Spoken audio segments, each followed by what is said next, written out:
So high, আমি সবুজ। আশা করি সবাই ভালো আছেন। তো আমি এখন কথা বলবো তামিল মুভি থামোডু। তো চলেন শুরু করি।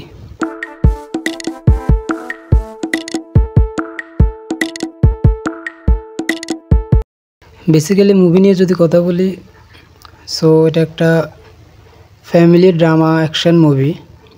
গল্পের কথা যদি বলি, গল্পটা হচ্ছে এমন,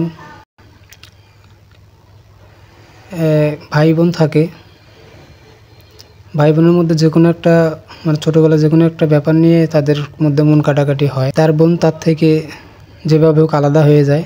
তারপরে কি হয় সেটা নিয়ে মুভির গল্পের টাইমলাইন বলতে গেলে, একটা গ্রাম তার বোনের পিছে, তার বোনকে মারার জন্য তার পিছে লাগে। আর সে বোনের ভাই তার বোনকে কীভাবে বাঁচাবে পুরো গ্রামের হাত থেকে, সেটা নিয়ে মুভির গল্প সামনের দিকে আগায়। বেসিক্যালি মুভির ভিজুয়ালস বলেন বা অ্যাকশন ডিজাইন, বিশেষ করে ইমোশন আপনার সাথে একবারে কানেক্ট হয়ে যাবে। লিড ক্যারেক্টারের ইমোশন আর আপনাদের ইমোশন এক হয়ে যাবে। সবচেয়ে ভালো যে ব্যাপারটা আমার কাছে লাগছে সেটা হলো, কোনো লাভ অ্যাঙ্গেল কোনো দেখানো হয় নাই, কোনো গান নাই, কিছু নাই, কোনো লাভ অ্যাঙ্গেল কোনো একটা কিছু নাই। এই বিষয়টা আমার কাছে সবচেয়ে বেশি ভালো লাগছে।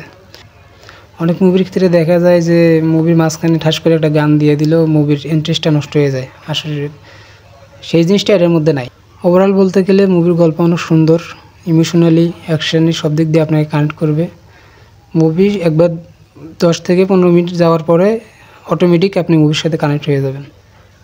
ওভারঅল বলতে গেলে এটা একটা মাস্ট ওয়াচ মুভি। তো এটা নিয়ে আর কিছু বলার নাই। আশা করি সবাই ভালো থাকবেন। So by.